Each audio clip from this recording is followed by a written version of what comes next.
시편 22편 9절에서 20절 말씀입니다.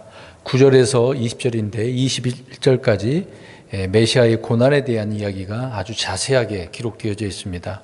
근데 이것이 예언의 말씀이라고 하는 것이죠. 다윗 그 자신에게 적용하는 게 아니라 우리 예수님을 말씀하고 있고, 예수님이 장차 이 땅에 오셔서 어떠한 이 고난의 길을 또 메시아 그리스도로서 그 고난의 길을 걷는가라는 말씀을 잘 기록해 주고 있는 것입니다. 이제 잠깐 예언에 대해서 말씀드린다면, 세상에 많은 예언들이 있습니다. 흔히 다 이제 세상 사람이 전부 다 알고 있을 거예요. 뭐 노스트라다무스, 또 근래에는 인도에 어떤 꼬맹이가 있어요. 젊은 아이인데 그 아이가 말하는 것마다 이루어진다라고 해가지고 그 아이가 예언하는 것들을 굉장히 사람들이 기대를 하고 있습니다. 말도 안 되는 거죠. 성경에 이미 멸망에 대한 이야기가 나오는데 그 아이가 멸망에 대한 이야기를 하니까 멸망하는구나, 그렇게 생각을 합니다. 사람들은 성경을 믿지 않고 다 사람들이 누군가 말을 한 거, 개 중에 하나 어쩌다 하나 맞은 거, 그것을 가지고 위대하다, 이 예언 정말 놀랍다, 그렇게 받아들이는 사람들 너무도 많아요. 근데 세상에는 예언서들이 너무도 많습니다. 그러나 이제 우리 성경처럼 막 구체적으로 어떤 뭐 인물이라든지 지명이라든지 사건을 제대로 기록을 하지 않아요. 그냥 얼렁뚱땅 자기가 틀릴 수도 있으니까 아주 애매하게 교묘하게 예언을 해놓는 그런 경우가 많이 있습니다. 그러니까 누구라도 쉽게 알 수 있는 그런 예언이 돼야 되는데 그러지 않는다는 거죠. 그러니까 대부분 가짜니까 이제 그런 일들을 하는 겁니다. 그러니까 예언에 대해서 우리가 확실히 이건 진짜다라고 할 때 이런 의미로 우리가 이해를 해야 됩니다. 그러니까 예언이라고 하는 것이 이제 이루어지기 전에, 성취되기 전에 명백하게 사람들에게 다 알려져 있어요. 누구나 다 알고 있어야 돼요. 이미 오래전서부터, 시간이 당장 이루어진 게 아니라 예언은 한참 뒤에 이루어지는 거거든요. 오늘 말해놓고 내일 이루어진다? 그럼 그건 예언이 아닙니다. 그리고 사람들이 다 알고 있어야 되는 것이고, 어떤 추상적이거나 운유적인 어떤 비유, 풍유 같은 그런 것이 아니라 정말 구체적이고 상세해야 된다라고 하는 부분이죠. 또 예언이라고 하는 것은 뭐 사람들이 뭐 예측하고 있는 어떤 예견 같은 거, 그걸 뛰어넘는 거죠. 그런 예언이 되어야 된다라는 것입니다. 또 사람이 인위적으로 조작할 수 없도록 충분한 시간적인 그 간격이 있어야 돼요. 그리고 예언의 성취는 누구나 알 수 있도록 확실한 증거가 또 있어야 되는 것입니다. 이것이 명백하게 확정을 줄 수 있는, 분명해야 되는 이런 예언이어야 된다는 거죠. 근데 성경은 그만큼 정확해요. 구체적이고 이름까지 지명까지 다 적어놓고 있는 것입니다. 아주 오래전서부터. 한 예를 우리가 살펴보면 이사야 44장 28절과 45장 1절부터 4절에 나오는 고레스에 대한 이야기입니다. 남유다가 멸망할 때 이사야 대언자를 통해서 하나님께서는 이미 몇백 년 그 뒤에 있을 일을 미리 고레스에 대한 사람의 이름을 기록해 놓고 계세요. 그가 어떻게 할 것인가 라는 내용을 기록해 놓고 있는 것이 이사야 45장 1절부터 4절에 대한 이야기입니다. 근데 이 대언자 이사야가 주전 712년에 이 고레스에 대해서 4가지를 말을 했거든요. 근데 실제적으로 이 4가지가 다 이루어진 부분인 것이죠. 또 하나는 열왕기상 13장 2절과 3절에 보게 되어지면 유다왕 요시야가 나옵니다. 이제 이 이후에 이제 한참 남유다가 멸망하기 이제 전이 될 수 있는 것인데, 이 요시야가 어떤 왕인지를 미리 하나님께서 이름까지 성경에 기록을 해놓고 있다는 것이죠. 놀랍지 않습니까? 주전 975년경이라고 할 수가 있는데, 그때 예언을 해놨는데 이제 주전 624년에 정확하게 성취된 그런 내용의 말씀인 것이죠. 그 예언은 이렇게 구체적이고 이루어져야 된다는 얘기입니다. 근데 세상에 있는 것들은 가짜죠. 성경에 기록된 말씀만이 참이라는 것을 우리는 알 수가 있습니다. 창세기 3장 15절에도 보면 우리 예수님에 대한 예언이 나오죠. 이제 뱀, 에덴 동산에서 아담과 이브, 또 뱀에 대한 이야기가 나오는데, 그때 이제 뱀을 통해서 우리 예수님에 대한 예언이 기록되어져 있는 것입니다. 이거 굉장히 오래된 일이 아닙니까? 에덴 동산이라고 한다면 구약 주전 4,000년경이라고 봐야 되는 거잖아요. 그것이 이제 4,000년 이후에 이 사건이 말씀한 예언이 이루어진 부분이고, 또 하나는 또 앞으로 또 이루어질 그런 내용도 담겨져 있는 것이죠. 그러니까 뱀의 머리를 부술 수 있는 분은 누구라는 얘기예요? 예수 그리스도라는 사실을 정확하게 그렇게 예언을 해두고 있는 것입니다. 또 그 예수님은 처녀에게서 태어났죠. 또 십자가에서 발꿈치가 상하게 될 거라는 것도 다 말씀을 해놓고 있다는 것이죠. 자, 이런 예언적인 그 내용을 잠깐 말씀드렸는데 오늘 예수님도 이 메시아 고난 이야기인데 다윗을 통해서 이제 이 내용이 예언이 되어져 있는 것이죠. 자, 한 절씩 우리 22편 9절부터 20절까지 살펴보겠습니다. 9절 보시기 바랍니다. 그러나 주께서는 나를 태에서부터 꺼내신 분이다. 그리고 또 내가 내 어머니 젖가슴에 있을 때에 주께서 내가 소망을 갖게 하셨다라고 이야기합니다. 그러니까 이것은 다윗에게 적용할 수 없는 것이죠. 메시아 탄생, 예수님이 성육신, 육신의 몸을 입고 이 땅에 태어나신 것을 말씀한 예언의 말씀이라는 겁니다. 그래서 우리가 아는 대로 예수님께서는 성령님의 권능으로 여자의 처녀의 몸에 잉태되었고 사람으로 태어나셨던 거죠. 빌립보서 2장 7절에도 이것을 증언해 주고 있는데 종의 형체를 취하시고 사람들의 모습이 되었다라고 말씀을 하고 있는 겁니다. 또 히브리서 2장 16절에도 천사들의 본성을 취하지 아니하시고 아브라함의 씨를 취하셨다. 이게 육신으로 이렇게 오셨다라고 말씀을 해주고 있는 것이죠. 이제 구약이 이렇게 예언되어져 있지만 시편에 말씀하지만 신약에 또 신약 성경을 통해서 확증하고 있는 내용을 말씀을 하고 있는 것입니다. 또 누가복음 1장 35절에도 보면 우리 예수님이 하나님께서 수택해 하신 그 내용을 말씀하고 있는 거죠.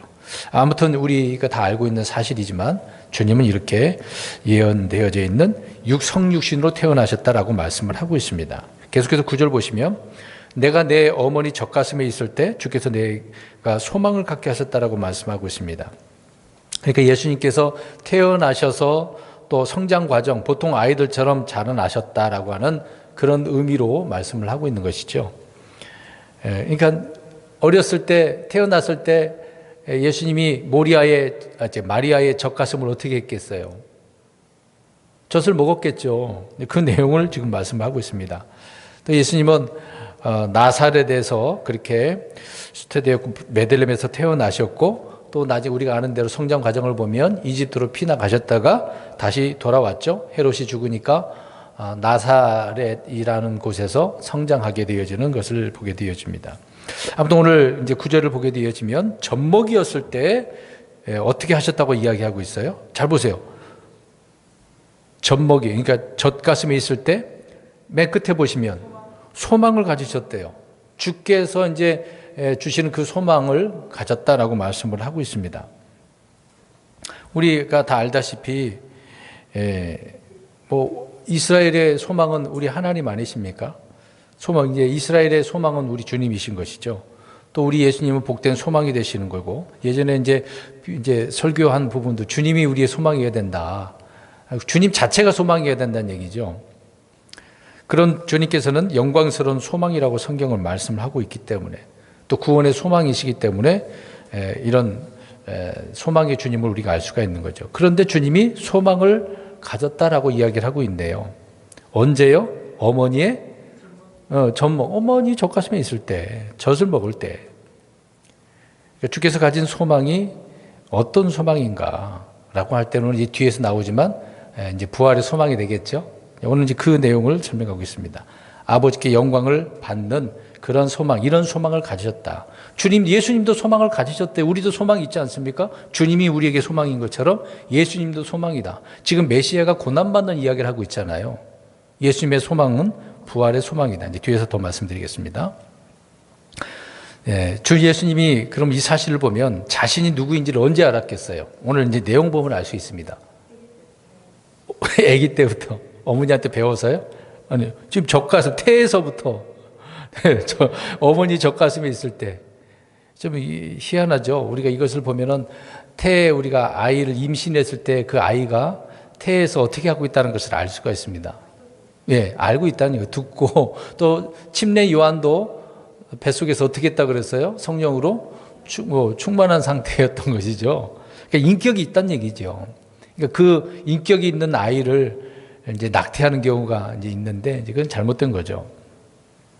주님은 누구에게서 배운 것도 아니고, 젖가슴에 있을 때부터 그 신격이 충만하고 또 소망도 가졌다라고 구절에 말씀을 하고 있는 겁니다. 그 다음에 10절 보시면 내가 태에서부터 주께 맡겨졌으며 내 어머니 뱃속에서부터 주께서는 나의 하나님이시니라. 이 구절 금방 말씀드린 대로 태어나기 전이나 태어나셨을 때나 태어나신 후에나 언제나 주께 맡겨졌다라는 것을 알 수가 있습니다. 죽으실 때도 자신을 주께 또 맡기지 않습니까? 내가 태에서부터 주께 맡겨졌다라고 하는 이 말은 그분이 태어났을 때 또 하늘에서 천사들이 나타나 그분의 탄생 소식을 알렸지 않습니까? 또 동방에서 온 현자들이 헤로드에게 이제 돌아가지 않고 다른 길로 가도록 천사들이 또 경고도 해줬지 않습니까? 또 이집트로 떠나도록 전해주었고 언제 돌아야 할지도 알려주었잖아요. 이게 다 맡겨졌으니까 안전하게 된 거죠. 성경에 수태고지를 받은 그렇게 받고 태어난 사람들이 있습니다. 이삭도 수태고지를 받았잖아요. 몇 세에 낳을 자식이었어요? 100세에. 미리 말씀. 이게 수태고지거든요. 삼손도 그 부모에게 천사가 나타나가지고 자식에 대한 언제 태어날 거라는 말씀해 줬죠. 또 우리가 알다시피 침례인 요한도 그렇고요. 그러니까 태에서 나오기 전에 거룩히 구별된 사람이었다. 거룩히 구별된 사람들. 예레미야가 그런 사람이었거든요. 예레미야 1장 3절에 제가 읽겠습니다. 내가 너를 뱃속에 짓기 전에 너를 알았고, 짓기 전에 주님이 알았었어요. 내가 태에서 나오기 전에 내가 너를 거룩히 구별하였으며 나오기도 전에 거룩히 구별했대요. 이런 사람도 있다는 얘기예요. 놀라운 사람이잖아요. 그럼 우리는 어떨까요? 이제 저도 그렇지만 그런 의미는 없겠죠.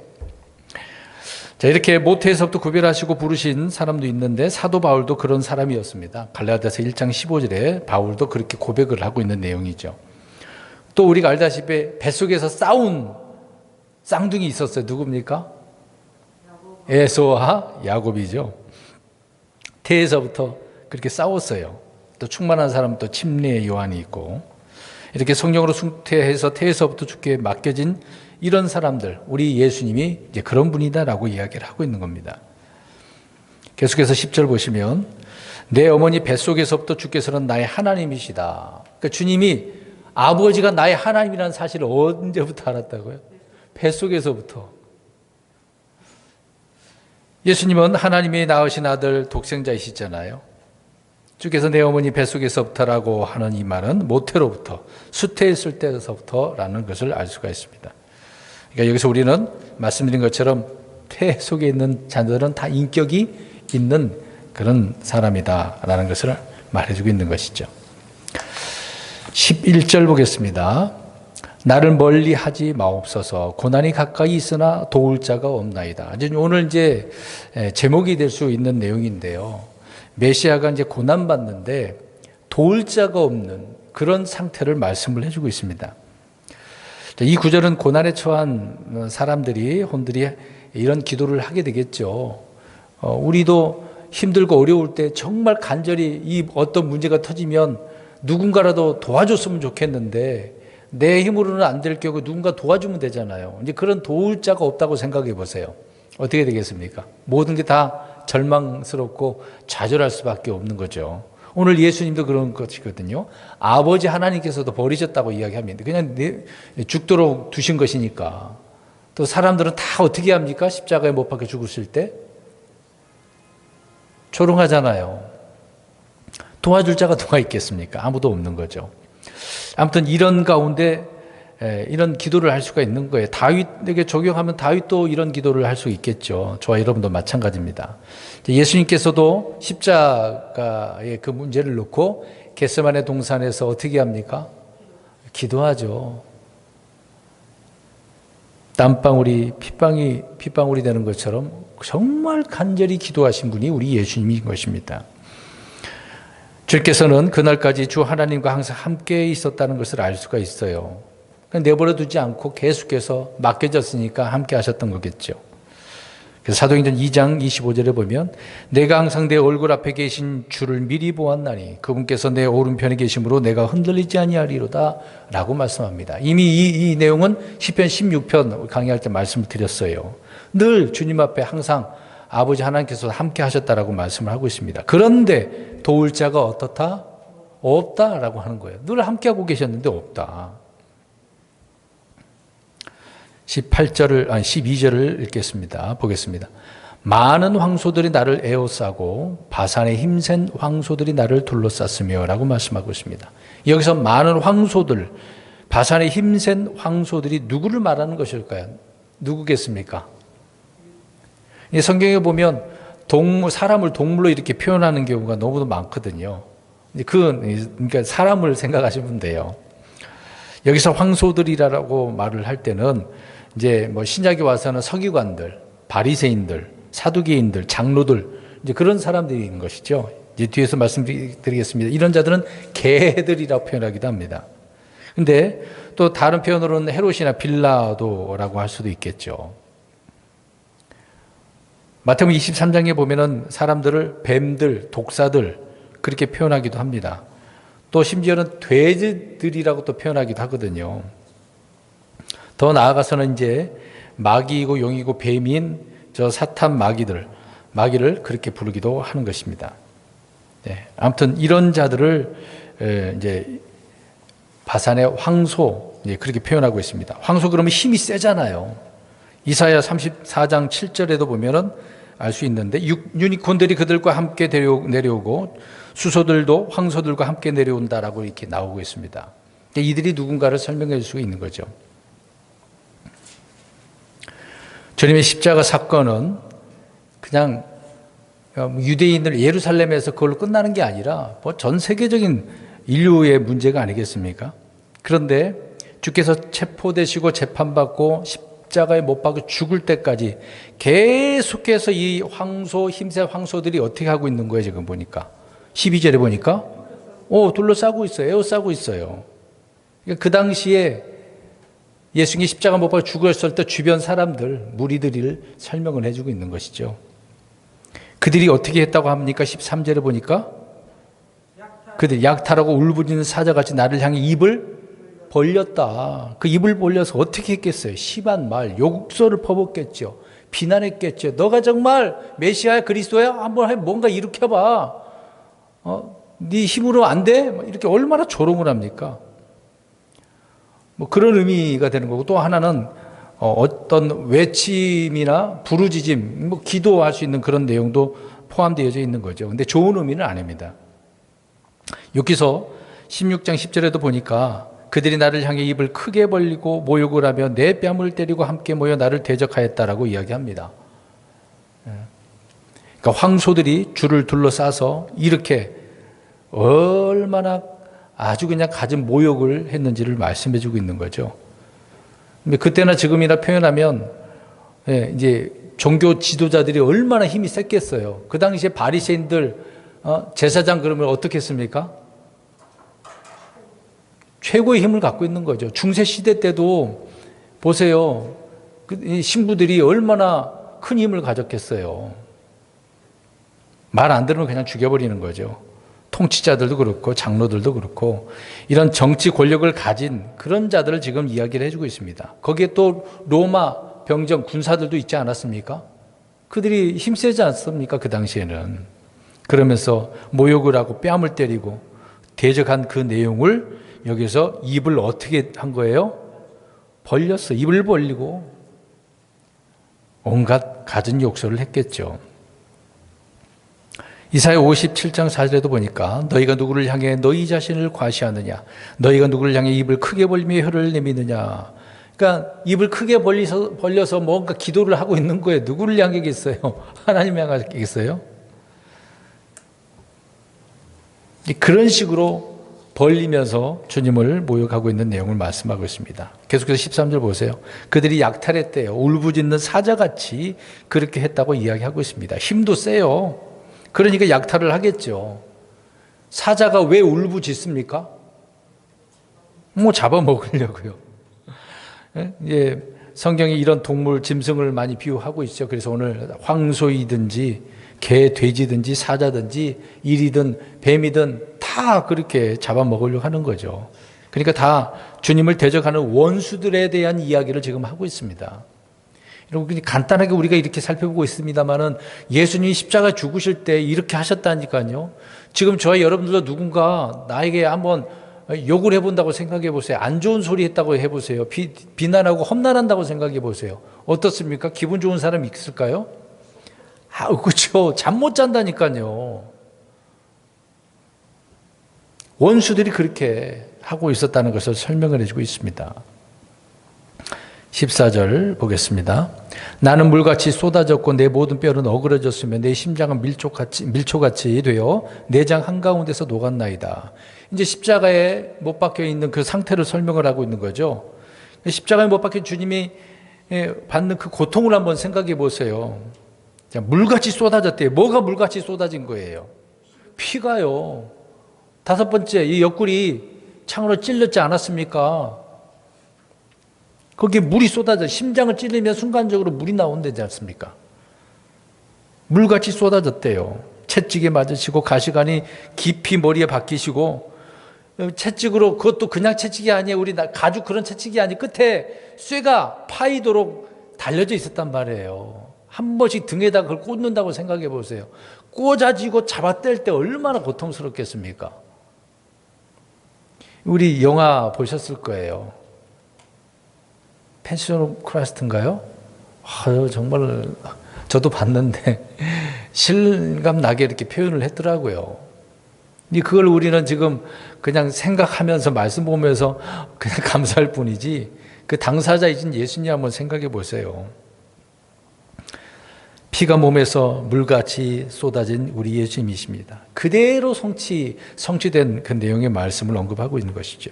계속해서 14절 보세요. 그러니까 그 뼈가 어떻게 됐겠습니까? 어그러졌어요.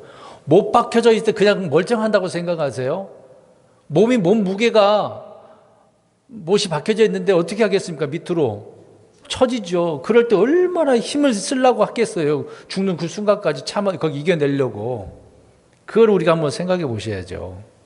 우리는 모래알이나 티가 우리 눈 속에 들어가면, 이 눈썹도 들어가면 눈물을 흘리고 있는데,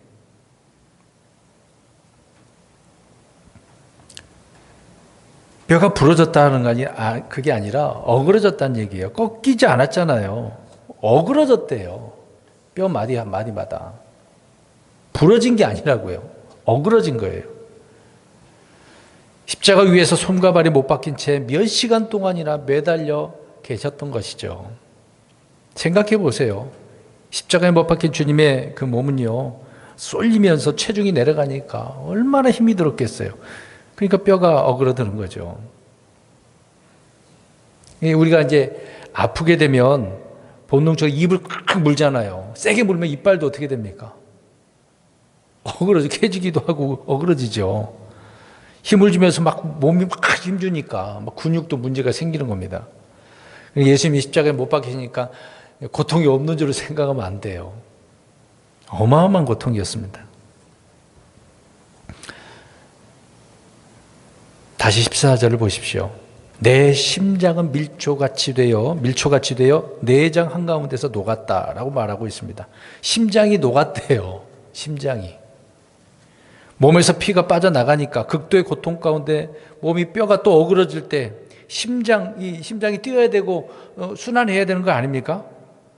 그러니까 심장의 순환기가 멈춰버린 거예요. 그러니까 이것이 몸의 모든 장기가 유기적으로 다 연결되어 있으니까 녹았다라고 이렇게 표현하고 있는 것입니다. 그러니까 모든 장기가 얼마나 고통스러웠는가 설명해 주고 있습니다. 피부만요? 뼈만요? 아니요. 몸속에 있는 모든 장기가 이 고통스러웠다라는 것을 말씀해 주고 있는 거죠. 어마어마한 것입니다. 예전에 일제시대 때 우리나라 사람들이 잡혀가가지고 고문당하는 거요? 그건 아무것도 아니죠.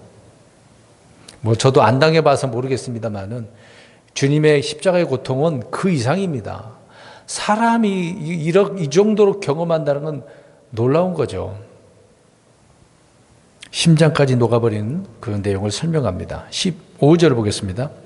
내 힘은 질그릇 조각같이 말랐고 내 혀는 내 턱에 붙으며 또 주께서 나를 사망의 티끌 속으로 데려가셨나이다.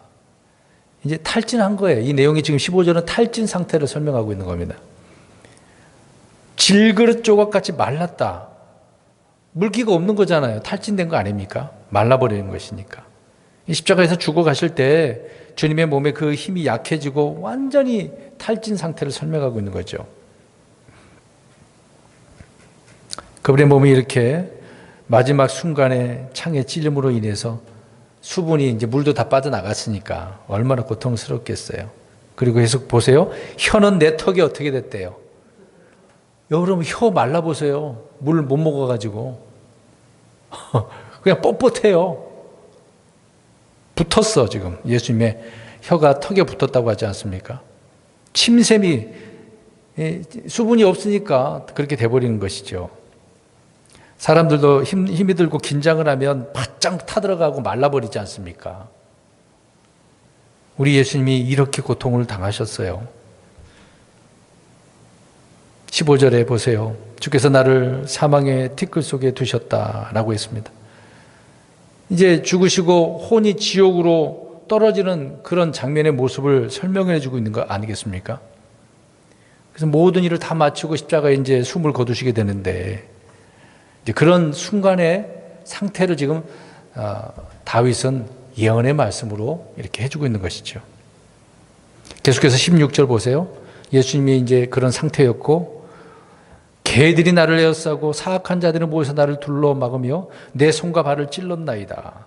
이 앞에서는 황소들이라고 나왔잖아요. 바산의 황소들. 이번에는 뭐라고 표현합니까? 개들. 이제 계속 십자가에 못 박은 사람들 이야기하고 있는 거, 조롱하는 사람들, 못 박은 사람들 다 포함된 내용, 거기에 있는 사람들을 이야기해주고 있는 것이죠. 모두 같은 사람들입니다. 손과 발을 찔렀다고 이야기하잖아요. 근데 다윗이 앞으로 있을 일 현장에 있는 것처럼 이렇게 기록을 하고 있는 것, 주님의 말씀을 성령님께 주시니까 이렇게 표현을 하고 있는 거죠. 그러니까 과거에 이제 미래의 일이지만 과거의 현재 일처럼 설명을 하고 있는 것이죠. 17절 보겠습니다. 내가 내 모든 뼈를 셀 수 있나이다. 그들이 나를 쳐다보고 노려보나이다. 좀 희한한 말씀처럼 보입니다. 예수님이 내가 내 뼈를 지금 보고 있는 거예요. 근데 그 뼈를 어떻게 했대요? 셀 수 있대. 내 뼈가 몇 개인지를. 여러분 그렇게 고통받고 쭉 몸이 말라버리니까 어떻게 됐겠어요? 내 뼈가 다 보이겠습니까? 안 보이겠습니까? 보이죠. 드러나고 보이는 거죠. 뼈가 보이는 상태를 설명을 해주고 있습니다. 이 예수님의 몸을 본 사람들이 어떻게 보겠어요? 이야, 얼마나 고통스럽게 죽는 장면을 그들은 그렇게 보겠습니다만은 주님도 그렇게 보고 있었다라고 설명을 하고 있습니다. 근데 사람들은 쳐다보면서 어떻게 하고 있다 그래요? 노려본대요. 그냥 보고 있는 게 아니라 노려보고 있는 거예요. 저럼 잘 죽었다, 잘 죽었다. 우리 예수님의 몸은 이렇게 오랫동안 수고와 고난과 금식과 기도의 사역으로 몸이 그냥 야유였던 거거든요. 정말 뼈만 앙상하게 남는 그런 상태를 설명해 주고 있습니다.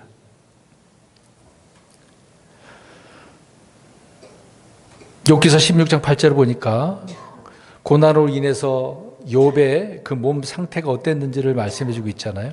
주께서 주름살로 나를 채우셨으니 그것은 곧 나를 대적하는 증거로소이다. 내 야윈 모습이 내 속에서 일어나 내 얼굴을 향해 증언하노도다. 욥도 그랬어요. 야윈 모습이 된 거예요. 고통스러우니까. 내 얼굴을 보니까 내 얼굴이 이렇게 증언하고 있다. 몸이 병들면 뼈만 낭상하게 보이는 것처럼 욥도 그랬고 우리 예수님의 몸은 그 이상이었던 것이죠. 뼈를 셀 수 있을 정도인 것인데요. 우리 지금 시편 22편을 읽고 있지만 이런 사실들을 실감나게 우리가 생각을 하고 읽는다고 한다면 눈물 날 수가 있겠죠. 내가 이렇게 죽어야 되는데 주님이 대신 이렇게 죽는다는 거? 누가 이런 일들을 계획하고 이루겠습니까? 하나님만 가능하신 거죠. 계속해서 17절 보십시오. 그들이 나를 쳐다보고 노려본다. 정말 사리에 찬 눈빛이죠. 눈빛도 좋은 눈빛이 아니야. 정말 미움으로 가득 차면요, 살기가 막 있는 그런 눈빛이거든요. 우리가 화를 날 때 한번 생각해 보세요. 정말 미워질 때 눈빛이 어때요? 안 좋죠. 사람을 좋게 안 본다 그 얘기입니다.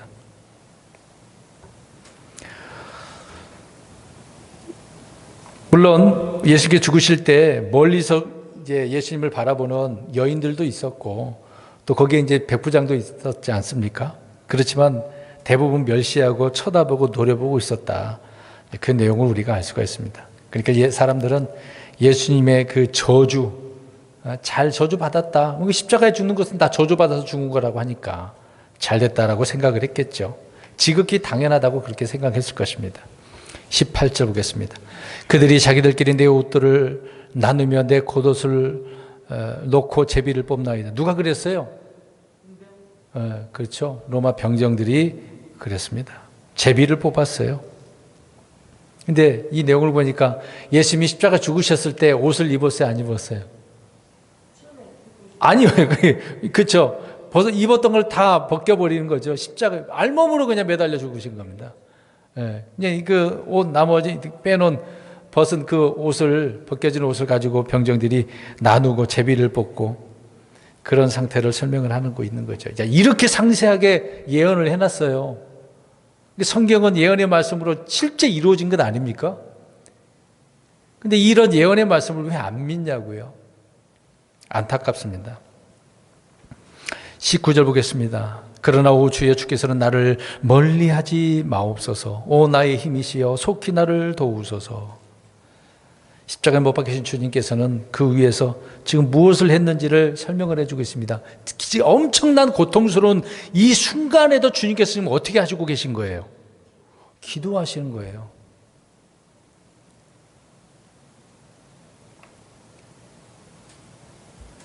주 예수님은 우리의 죄가 되시고 율법의 저주가 되셔서 십자가 이렇게 못 박혀 죽으셨습니다. 그러면서도 아버지와 단절되어져 있는 그런 상태에서도 계속해서 기도를 하고 있는 거예요. 19절에 오 나의 힘이시여 주께서 나를 도우소서.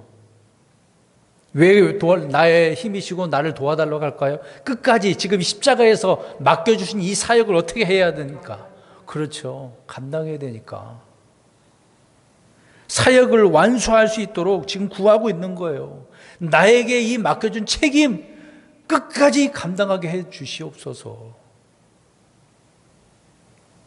죽지 않기를 구한 게 아니에요. 고통을 없애달라고 기도한 게 아닙니다. 이 일을 잘 마칠 수 있도록. 결국 우리 예수님께서는 다 이루셨다. 끝마치셨던 것이죠. 그래서 그 말씀 한마디 하시고 마지막 말씀하시고 숨을 거두셨다라고 말씀을 하고 있는 것입니다. 마지막 20절 내 혼을 칼에서 구출하시고 내 사랑하는 것을 개의 권세에서 구출하소서라고 이야기합니다. 자, 이게 좀 희한한 말씀이 있는데요. 내 혼을 칼에서라고 했습니다. 칼에서 구출해달라고 하네요. 그럼 보겠습니다. 우리 예수님이 칼 맞아서 죽으셨어요? 칼은 안 나와요. 돌에 맞아 죽은 것도 아니고 목매달아서 죽는 것도 아니고 독을 마셔서 죽은 것도 아니고 십자가에서 죽으셨거든요. 그러니까 이것은 육체의 사망으로부터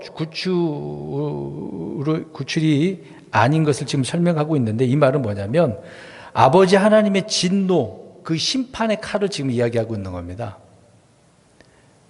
이 진노의 심판을 설명합니다. 그러니까 주님의 진노와 심판을 말하고 있는데 거기에서 나를 구출해달라라고 말씀을 하고 있는 것이죠. 또 하나는 20절에 내 사랑하는 것을 개의 권세에서 구출하소서. 개의 권세에서 구출해달라고 이야기하고 있습니다. 앞에서 말씀드린 것처럼 개들이 누구예요? 종교 지도자들, 그리고 주님을 조롱하고 모욕하는 그런 자들 다 설명하고 있는 겁니다.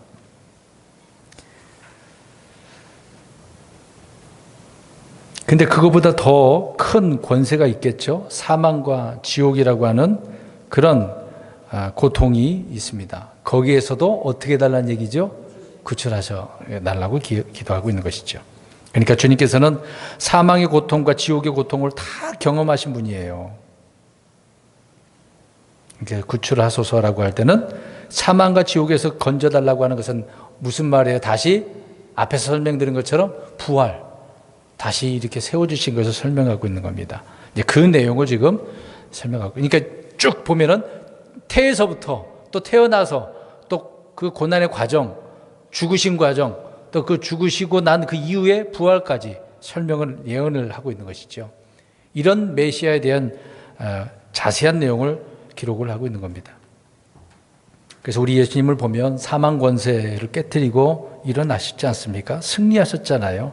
또 심지어 마귀의 일까지 멸하셨다라고 이야기를 하고 있습니다. 자, 이런 주님께서 승리하셔서 저와 여러분들의 모든 죄들을 다 제거해 주셨으니까 그냥 우리가 바라보는 이 성경이 나오는 그냥 유대인들이 말하는 메시아 그리스도로 끝나는 게 아니라는 거죠. 그분 때문에 우리가 죽음과 고통, 이런 사망의 문제를 해결했으니 얼마나 고맙고 감사한 일이겠습니까? 예수 그리스도께서 우리를 위해 십자가에서 고통을 친히 감당하셨고 아무도 도울 자가 없는 그런 상태에서 결국 죽으셨지만 이런 승리, 이 승리의 기쁨을 우리에게 주셨던 것이죠. 우리도 이것을 생각을 하고 주님께서 이런 고통과 어려움 가운데 승리하신 주님을 따라서 우리도 주어진 환경을 늘 믿음으로 이겨내야 되는 거죠. 힘들다고 포기하지 말고 뒤돌아서지 말고 도망가지 말고 피해가려고 하지 말고 마땅히 맞서서 감당할 것은 감당해야 되는 거거든요. 이런 많은 어려움을 감당한 사람은요, 나중에 어떤 일이 와도 예전에도 이긴 적 경험이 있으니까 아무렇지도 않고 힘들더라도 버티고 나가는 거거든요. 근데 항상 도망가고 피해 다니는 사람들 있잖아요. 그런 사람들은 어떤 일이 와도 또 와도 힘들다 그래요. 늘 도망가려고 그래요. 우리 이런 가운데 주님처럼 주님 나를 도와주세요. 구출해 주세요. 그런 가운데 기도할 수 있는 그런 믿음의 사람, 이런 사람들